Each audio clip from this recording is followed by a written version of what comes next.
Hey, everybody at Bayside, it's Pastor Ray. I want to say a special hi to everybody here today. Those of you in Folsom, those of you in the Video Cafe, Midtown, Lincoln, and all over the place. And I want to start by saying thank you.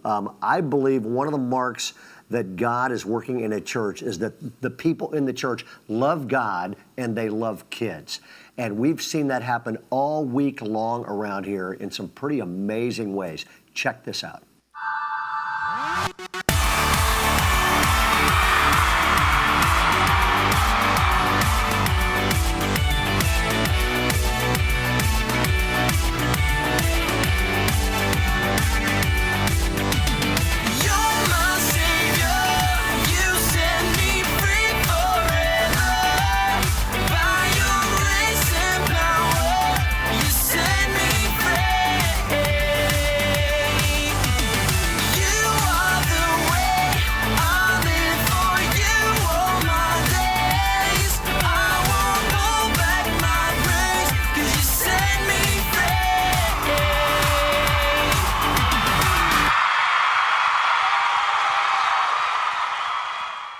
Doesn't it do your heart good just to see all those kids flooding onto the campus of a place where Jesus Christ is honored and worshiped? And we got really good news for you. 474 of those kids made first-time decisions to Christ, which means they met the Jesus who said, "Let the little children come to me." And we're watching that happen, and it's just getting started. Now, if you're kind of going, hey, why is Ray on video today? Okay, first of all, this message is going to be tag teamed. Okay, this message is going to be tag teamed with John Volinsky. The reason I'm on video is this. As you're watching this, I am at this place. It's Hume Lake, a great Christian conference center, and I'm one of two speakers. And if you're going, well, who else is speaking? They're also stuck with this guy. So Chris Brown and I are double teamed at Hume Lake this week, and I'm going to spend the entire week trying to lead Chris to Christ. You can be praying for Chris. Could be an interesting week. Now, would you reach into your program right now and grab out the message outline? We've been waiting to do this a long time. We're going to do an expository survey of the minor prophets. So the first thing I want to invite you to do is I want you to take a look at the front page of the overview of the minor prophets, okay? When you think of the Old Testament, you have all these prophets listed. Now, some of them are major prophets, Isaiah, things like that. And they wrote the entire book on one scroll.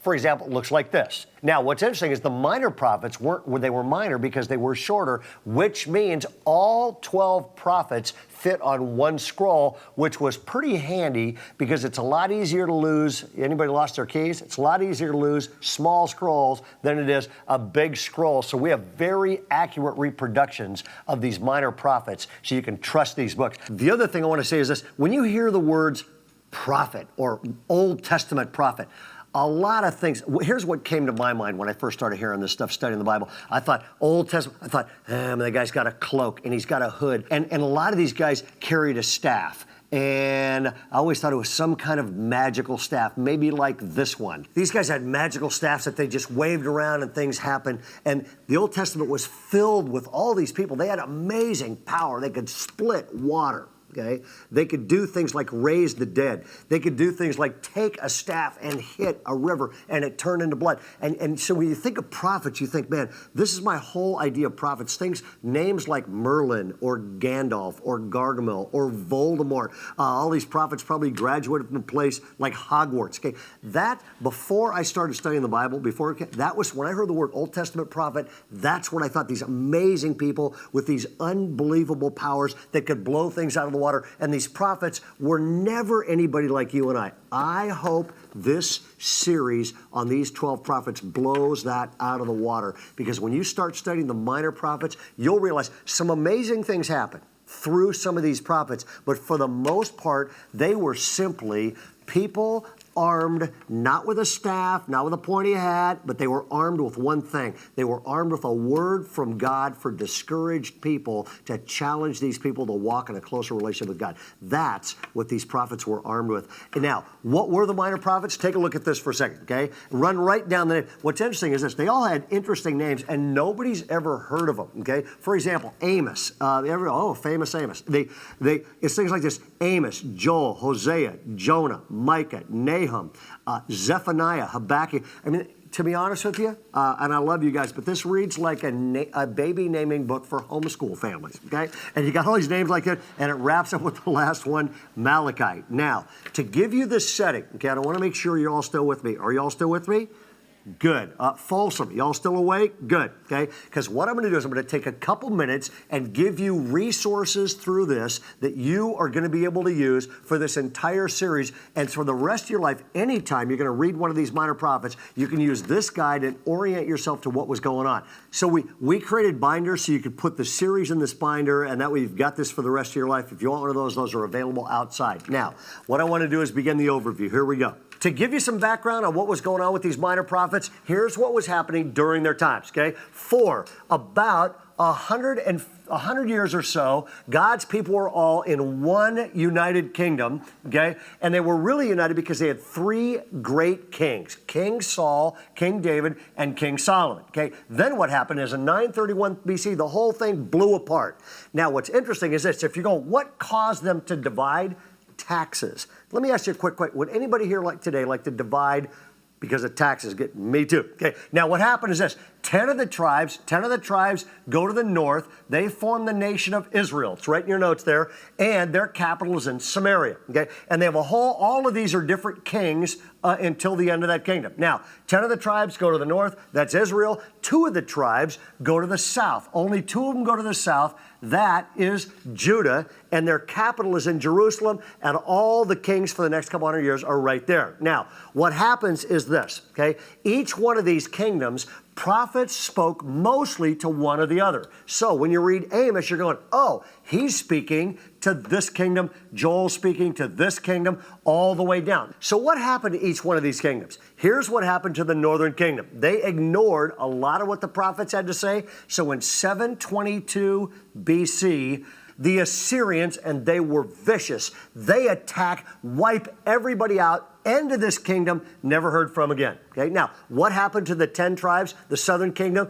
Their capital's in Jerusalem. So what happens to the southern kingdom? They last about another 125, 150 years. Okay, but in 586 BC, okay, 586 BC, Nebuchadnezzar and the Babylonians come over and they attack, and that Jerusalem is destroyed by Babylonian. Only they don't kill everybody like happened here. They take them all captive. The Old Testament calls that the captivity. They take them all captive and they haul them all the way over to Babylon. And they are in Babylon. They were in Babylon for 70 long years. Okay? At the end of 70 years, God's people are released. They say, you can go home. And so they return to Jerusalem, okay? And they return in waves to Jerusalem, okay?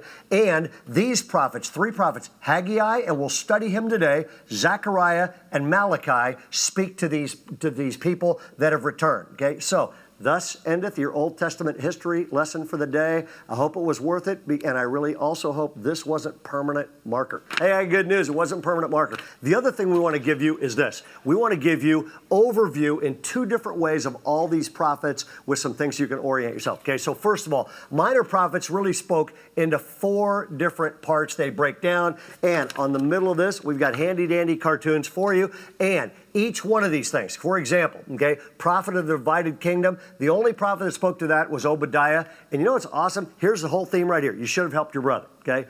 You'll understand that when we study that book. Then all the prophets are listed here, basically where they were prophesying and what their key message was all the way through. And the whole rest of this outline is some very valuable information about every single prophet, okay? So what you can do is you can walk through the rest of this outline before you study the book. This will give you in 3 or 4 lines the theme of the book, what's going on in the book, when it happened, and you can also look at this and it'll talk about where it happened, okay? Now, one other thing I want to give you before we go on. There is a great quote. If you had to summarize what are all of these 12 prophets, what do they have in common? What are they pursuing? What are they going after? Why do you and I need to study this book? Why should we stop ignoring these 12 great books, okay? One quote will deliver that, and here it is. Jesus is very popular. Most everyone thinks he's one of the great moral teachers of all time. It's okay to criticize leaders or politicians or presidents, but hardly anyone ever criticizes Jesus or obeys him. In fact, we go to great lengths claiming he didn't teach what he clearly did. The problem is this: Jesus was an extremist and we are moderates. His evaluation of our way of life was that it is upside down. It was one of my favorite phrases. According to Jesus, we don't need a facelift. What we need is to be torn down and completely rebuilt. Born again, he called it. He wanted us turned right side up. I love that because these prophets are calling us to full devotion, full commitment, and full obedience to Jesus Christ. It's calling us not just to think he's an okay person and he's got my vote, I'm a fan. It's calling us to obey him and be authentic followers. And these 12 prophets mince no words on that one. And today, we're going to study the shortest prophet, shortest book in the Old Testament. So right now, go ahead and take these notes, your resource notes for the entire series, put those away and grab out the message notes for today's message on the book of Haggai. And as you grab your message notes for Haggai, if you're going the shortest book in the Old Testament, what's it about? What's happening? We actually had a couple theologians put together something to explain exactly what was going on. Check this out. Once upon a time, Haggai, your people have to rebuild the temple. Everything's falling apart. The building is crumbling. And guess what? Now there's a fire.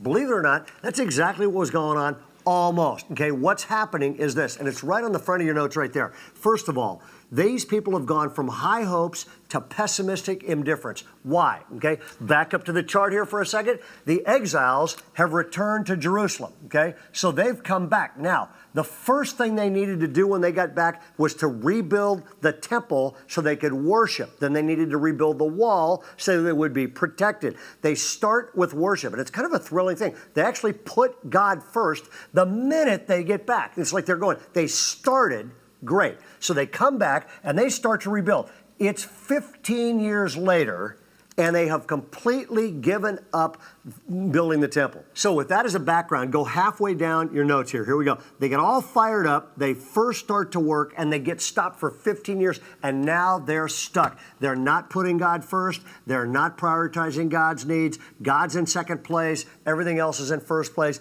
and they're literally a people without worship putting God in last place, and God loves to address that. And at this point, God raises up a no-nonsense prophet. Okay? He had the spirituality of Billy Graham and the tact of Bill Maher. Okay? And he delivers 4 messages in a year and a half, people. And all 4 messages are designed to do one thing. They are designed to encourage and motivate people who were stuck to get moving again. Okay? Now, what's another way to put this? The outline of the book is in your notes, and it's right here. Okay? Haggai is the prophet, okay? He's the Billy Graham, Bill Maher guy, okay? Or if you're older, he's the Billy Graham, Don Rickles guy, okay? Now, his first message is in chapter 1. Chapter 1, he's got a first message, and he arrives and says, rebuild God's temple. We'll come back to that in a minute. Then, in chapter 2, he has 3 messages, because here's the deal. He challenges them here, and then he really says, take courage, I will bless you, I have chosen you. Now, for some of you that are here today and you're going, does God want to speak to me? Here's what God's going to say. He's going to say to you, number 1, man, fire back up and start building the kind of things in my life that God's called me to build. And the minute you make a commitment to build something for God, God will say 3 things to you today. Here they are. He'll say, take courage. The second thing he says is, as you put me first, I'll bless you. And the third thing he says is, I have chosen you. These are great moments, okay? The key verses are listed here. Really, the theme is here. We must put God first in order to experience God's blessings. And the problem with these people is this. They have started by putting God in last place. Now, this is an expository series, so we're actually going to do this with the verses. Go to page 2 in your outline or grab out your Bible, and here we go. We're just going to read the passage and make some comments. You ready? Here we go. Chapter 1 of Haggai. In the 2nd year of King Darius, on the 1st day of the 6th month, the word of the Lord came through the prophet Haggai to Zerubbabel, son of Shealtiel, governor of Judah, and to Joshua. So he basically says the word of God's coming first to the governor, then to the prophet, and then to the people. Okay, and here it is, verse 2. This is what the Almighty says. Okay, and here's where you pick up his cynical streak.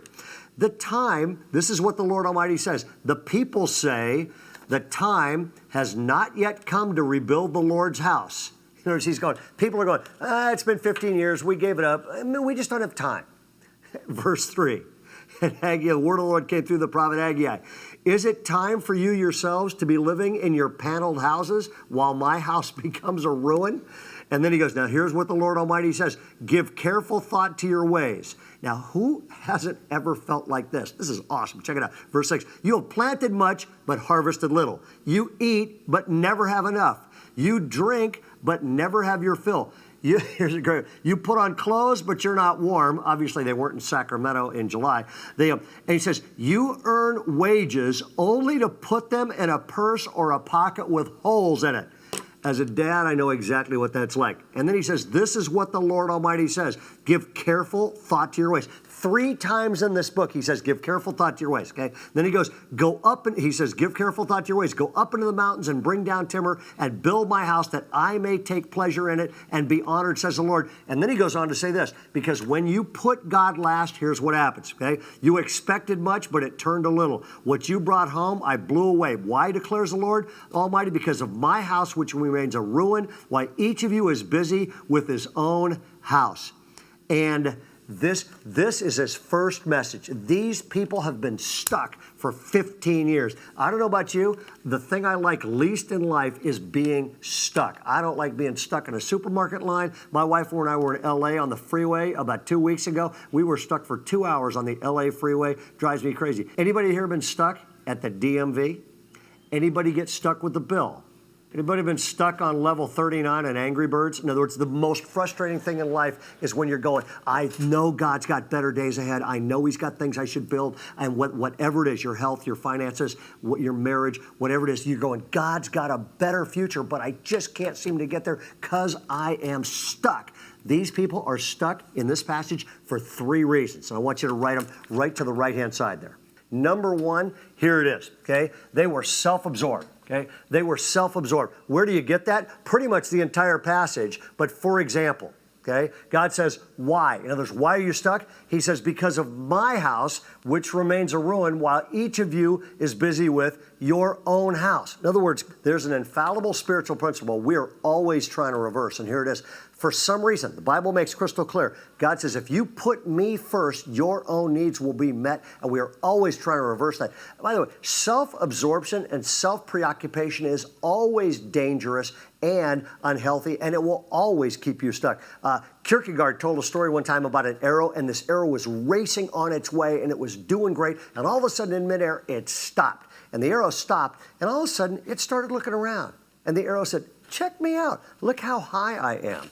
Look how fast I am. Look how far ahead of everybody else I am. And you know the rest of the story. The minute the arrow stopped going the direction it was supposed to be going, and it got self-preoccupied, you know what it did? It fell straight to the ground. Self-absorption and self-preoccupation is always dangerous, okay? The second word is in verse 4, okay? And Haggai starts his message. It says, then the word of the Lord came through the prophet Haggai, and he says, is it a time? Is it time?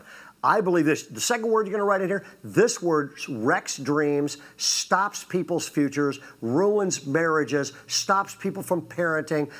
This word, in my opinion, it's the most dangerous word in the entire Bible. Here it is. Write it in. The word tomorrow. It's the word tomorrow. That word will kill dreams. There are people, they never become a Christian because they put it off, okay? Pharaoh is getting hit with 10 plagues. Frogs are all over the place. Boils on everybody. They go to him and they said, let my people go. You know what his answer was? Tomorrow. People that are actually putting things off are usually miserable in the present and they have no future. And it's an epidemic in America to the degree there's a club for these people. I am not making this up. Somebody sent me this. There's an actual Procrastinators Club of America. Raise your hand right now if you think you might be able to become a member of this. They have 16,000 regular members. It's been formed for 43 years. Their motto is, I'm not making this up, we're behind you all the way. Matter of fact, they hold a 4th of July party every January 6th. By the way, the Procrastinators Club, they actually have a logo. Here it is. Check this out. And their motto is this: procrastination is my sin. It only brings me sorrow. I know I ought to change my ways. In fact, I will tomorrow. Okay? And Haggai comes in and says, you guys have been putting this stuff off with God for far too long. Today is your day. There's a third word. Number one, self-absorbed. Number two, tomorrow. And the third thing that kept these people stuck, and here it is, they kept looking back.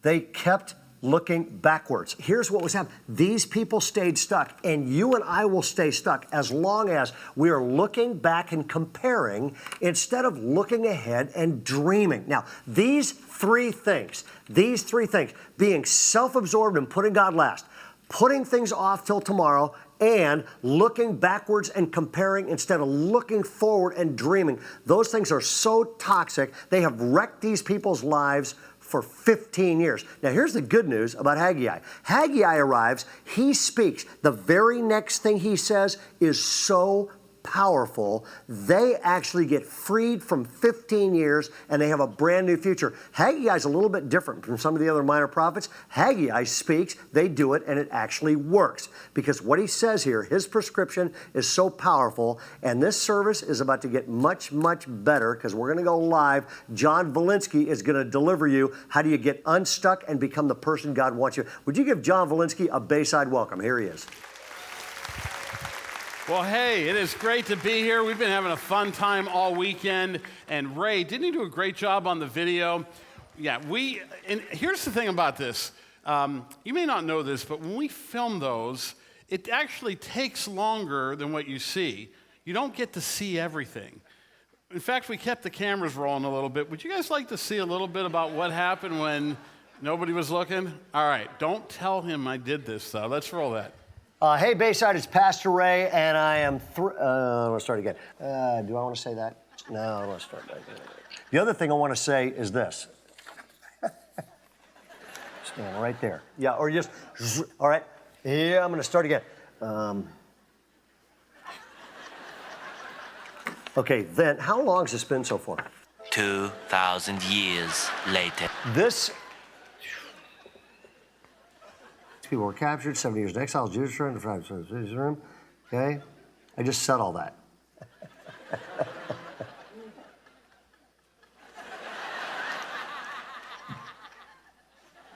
Is this feeling okay time-wise? And One eternity later. bam. Okay, that's good.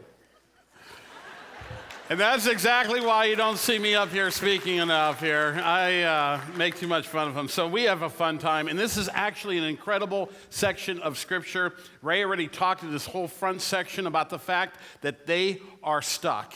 And I want you to write 4 words at the top of your outline.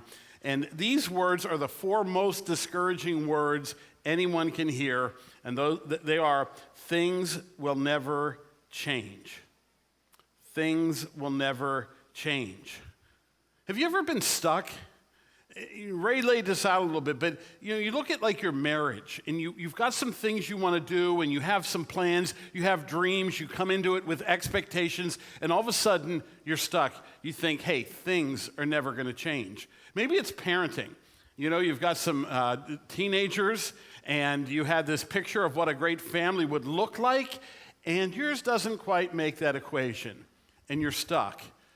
Things will never change. Maybe it's your finances. Every month you think, next month I'm going to catch up. I'm going to get right there, going to get the bills, I'm going to pay everything off, and we're going to be right on Easy Street. Things never change. You see, in Haggai chapter 1 and 2, they're experiencing this. They had been captured. They were in captivity for 70 years. The city had been destroyed. The temple had been destroyed. And they're beginning to believe that things will never change. But Haggai comes out and preaches the message of the Lord. And here's the great news. I'm going to kind of give you a spoiler alert for the entire book. Things change. This is one of the great books where they actually listen to God's word, apply it, and do it. And you know what? I think we here today can do the same thing. We can see some things change. It's never too late. Now, if you take your outline, there are 3 steps for breaking free and moving forward. And it begins in Haggai chapter 2, verse 4. It's the words, be strong. It says, "Be strong, all you people of the land, declares the Lord."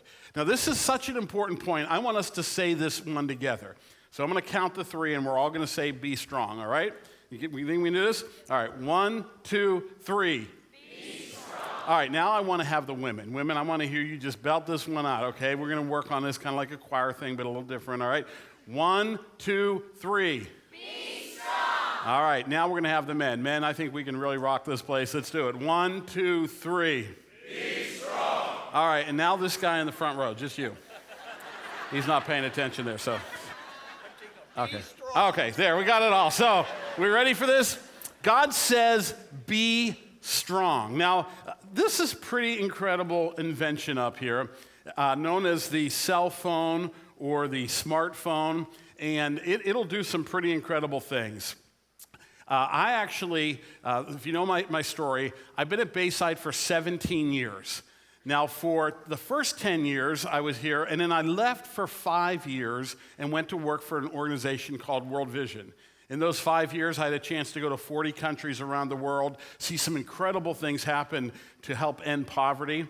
One of my trips took me to the Congo, which is one of the remotest places I'd ever been. I mean, we flew into the capital city, we chartered a plane, and we flew 4 hours north up the Congo River, landed in a little mud strip. We got into a Jeep. They drove us further. We were so remote. There was no electricity. There was no running water. It was so remote. There was not even a Starbucks in this town. I mean, that's how bad it gets. And so we're there. I mean, it's just we're sitting under the stars. And guess what? My phone actually worked. I could get calls. I could text. I'm not making this up. I could even update my Facebook status. I mean, I can't even do that sometimes in Citrus Heights. I could do it in Congo. And I've got a ton of great apps on here. I have Microsoft Word. I once actually wrote a sermon on my phone. It wasn't a very long one, but I wrote a sermon. I've got an app called Spotify. Have you guys heard of it? It's a music app. It has 30 million songs. I could download 30 million songs right now on this phone. I've got an app called Butler Digital Home. Right now, I could go in, I can unlock my front door. I can turn lights on, turn lights off. I can change the air conditioner. I can even let the dog out. All right, it really doesn't do that one, but it does all the others. It has an app on here there's just incredible apps on here. It has a thing called Slingbox. I can watch my TV. Not any TV. I can actually watch the TV in my family room. I can change the channels. I can see what the kids are watching. A few weeks ago, Ray and I were out for my birthday, and we were sneaking the Slingbox because the national championship game, and we had it between us watching the game. It's an incredible thing what this phone does. But you know what? There's one great weakness, other than the AT&T network, of course. When you take the battery out, it's worthless because it loses its power. In Haggai, God is saying to the people, he's saying, when you live your life without my strength, it's like having a cell phone without a battery. You don't have the power. He's saying if you're going to be able to live and grow and stretch and make great things happen in your life, you have got to be strong. And he's saying it's not your strength. It's not about you being strong, because that will only get you so far. You need to have my strength. And so he just hammers this message along to them. And then he goes on and says, he talks to them about being strong. Now, why does he say to the prophet, be strong? Because nothing good in your life is ever easy. You're going to need strength to accomplish good things. Some of you have seen this. The easy button. That was easy. Good, the battery's still working in it. And you know what? Unfortunately, that was easy is seldom true, is it? I mean, when you think about it, hey, I just got married. That was easy. Hey, I'm raising a junior high student. That was easy. Hey, the U.S. is going to win the World Cup. That was easy. I mean, you know, that's just not true. Haggai is saying, hey, anything worth building is going to take spiritual strength. Now, why did they need spiritual strength? 3 reasons. Number 1, the city was in ruins. The city had been destroyed. And how many of you have had some type of failure in the last year? Something that just didn't go right, and you're going, yep, that was a failure. You understand ruins, don't you? You understand there's some things that need to be cleaned up. There's some things in the past that are not so pretty. That's what they were going through. The second thing is the resources are limited. And Ray talked about this a little bit earlier. Do you realize that the steps, just the steps in the original temple had $8 million worth of gold in them? $8 million. And guess what? Those steps are gone. They'd been taken off. Someone had ripped them off.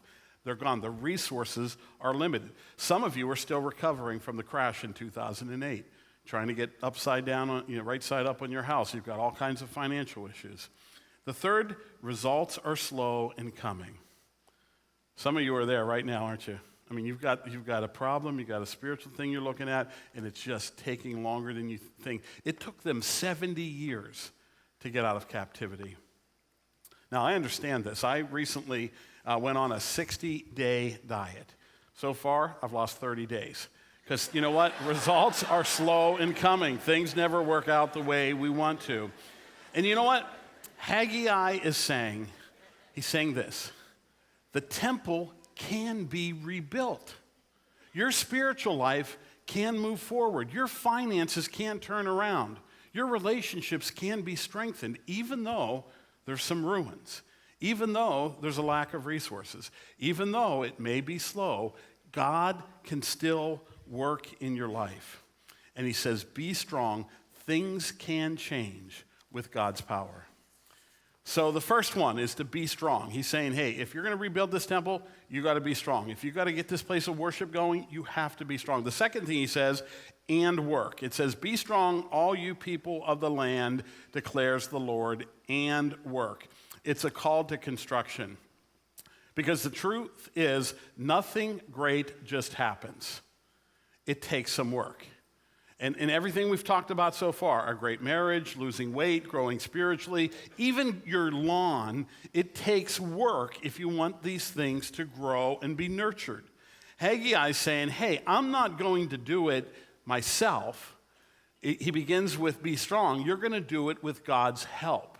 So there's some work involved, but you don't do it yourself. You tap into God's power, and he gives you the strength to make it happen. And when you show up here on a Sunday morning, it's pretty incredible, all the different things that Bayside has going on, but you may not realize all the work that goes into making this happen.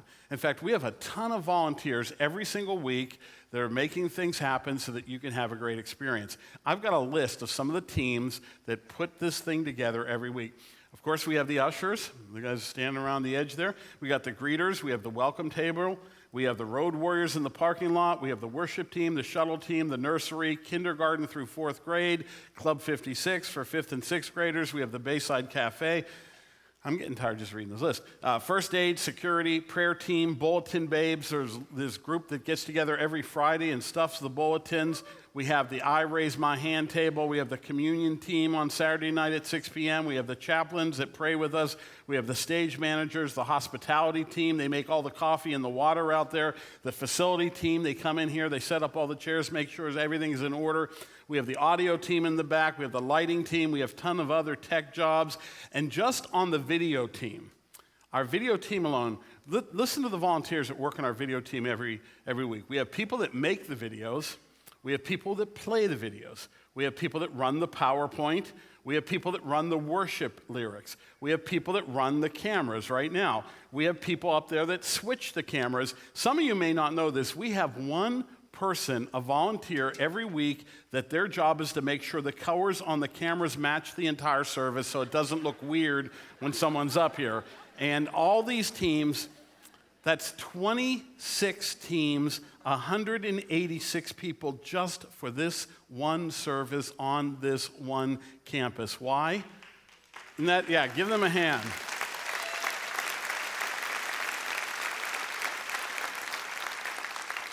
Why? Nothing great just happens. It takes work. Our hope in all 186 people that's working to make this happen, our one hope is this, that somebody comes to a service like this and takes one step closer to God. And many of you wonder, why is my spiritual life stalled out? Why can't I seem to take the steps forward? Why don't I seem to get closer to God? Why does it seem like my prayers are not answered? And I ask you this question: are you doing the work? Are you investing your time and energy? Are you doing the kind of things that you would do in your career or in your job? Are you taking that kind of intensity and placing it on your spiritual life? I mean, are you even putting the time and intention that you would on your swimming pool into your spiritual life? It's going to take that kind of dedication and work. So he begins off by saying, hey, be strong. Number 2, he says, and work. And those two go together. You work with God's help. And he said there's a third one here. Final step, realize that God says, I am with you. And he says in verse 5, my spirit is abiding in your midst. Do not fear. And so where do you go to find strength?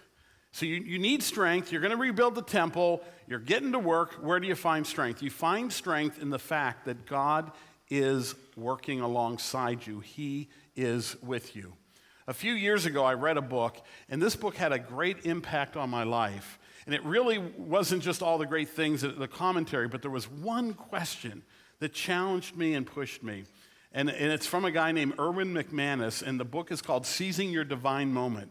Here's what he had to say. He said, what if you knew that there was a moment coming, a divine moment, one where God would meet you in such a way that nothing would be the same again? And you know what he's really saying? He's saying, what if your best days spiritually aren't behind you, but they're in front of you? What if there's a day coming where you saw God do some incredible things in your life and you've got these great memories of it, but what if those paled in comparison to the incredible thing he wants to do in your future? And that's exactly what he's saying to the people here in Haggai chapter 1 and 2.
God is going to do even greater things in your future. It's a promise he gives to you right out of Haggai. Now, a lot of you know I have a son named Uriah. Uriah is my oldest boy. He's been through this church. He worked in Apex program for years, has been involved just about in every ministry.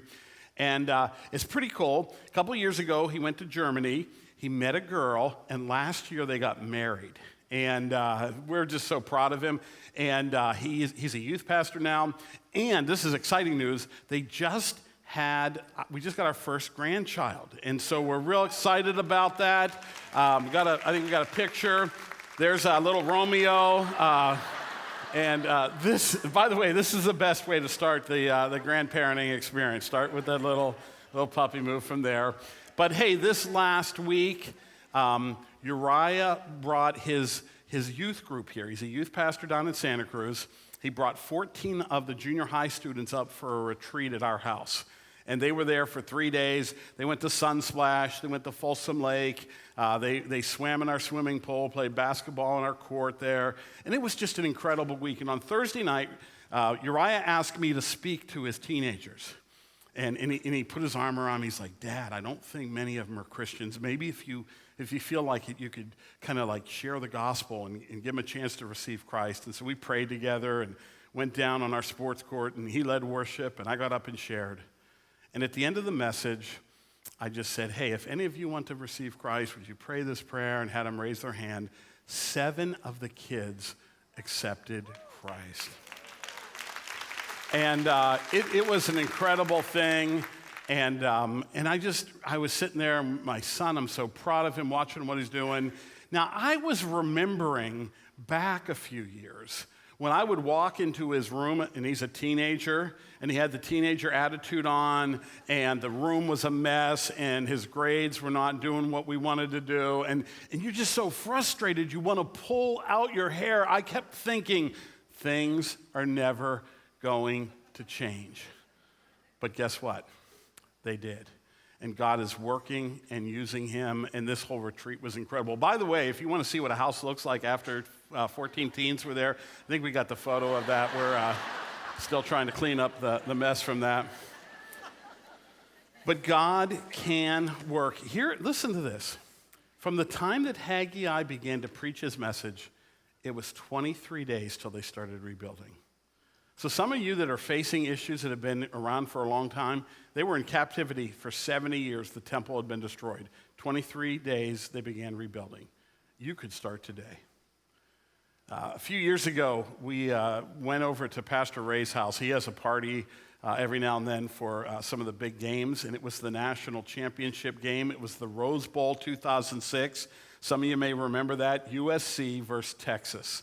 And so we get over there, and I was the only guy in the entire place that picked Texas to win. Everyone else is going, USC is going to win, and I picked Texas. And so we start watching the game, and if you remember that year, it was a blowout.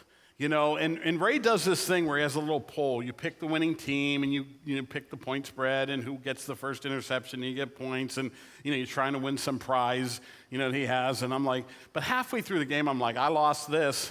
I picked Texas. They're losing. In the fourth quarter, with 6 minutes left, Texas was down 38-26. I mean, there wasn't a chance of them winning. And so I'm really get into the games. Any of you people like that, I'm sitting there and I'm screaming at the TV, pass the ball. And then, you throw an interception, like, don't pass the ball, run the ball. And I'm worked up, my face is all red, and I'm losing my voice screaming at the TV. And, it's 3 minutes left by this point in time, and it looks like maybe they could come back, but they probably won't make it. And I get a text on my phone from my buddy. And I look at it, and it says, isn't it incredible that Texas won the game?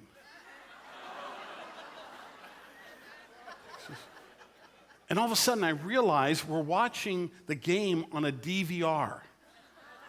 And Ray had paused it several times to use the restroom, to get some snacks. And we're behind. And the game is already over. And I was all bent out of shape. And in an instant, everything changed. I mean, I was relaxed. I sat back on the couch. I got a handful of chips. I'm like, hey, Ray, I bet you $20 Texas wins,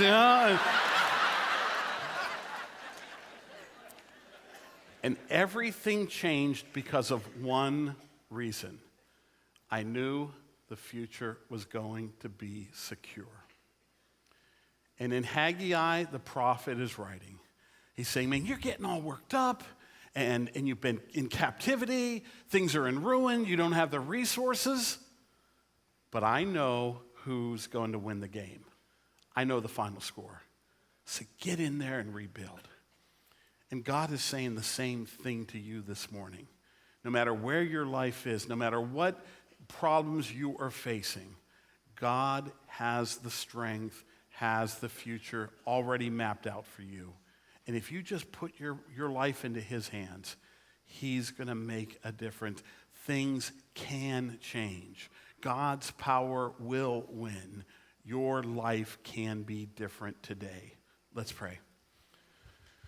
Lord, we thank you for your love and for your grace. And God, it's only through your power that we can have this relationship through Jesus. And Lord, thank you for that. And folks, while I continue to pray, I can't help but believe that there's someone out here today that has yet to receive Christ and that would like to do that. And so what I'm going to do is I'm going to pray a prayer. And you can pray after me. I want you to pray this silently. It's between you and God, and it's your chance to ask Christ to come in your life. It's that chance to get that battery that you need to have his power in your life. If you want that, pray silently after me. Dear Jesus, thank you for dying on the cross for my sins. Lord, I pray you would come into my life. Lord, I pray you would help me to follow you. Lord, I pray you would just continue to forgive me and give me strength. I pray this in Jesus' name. And with every head still bowed and every eye closed, more than anything today, I would love to pray for you that the rest of your life would be the best of your life. If you prayed that prayer, would you just slip up your hand and say, pray for me? I prayed that prayer. Yes, just God bless you. Any others? Down in the front row, up in the stands, yes, in the middle, all over the place. All right, you can slip them down. Let me pray. Lord, thank you today for these that have prayed this prayer. And God, I pray you would bless them. You would encourage them. God, give them the strength that they need to follow you. We pray in Jesus' name. Amen.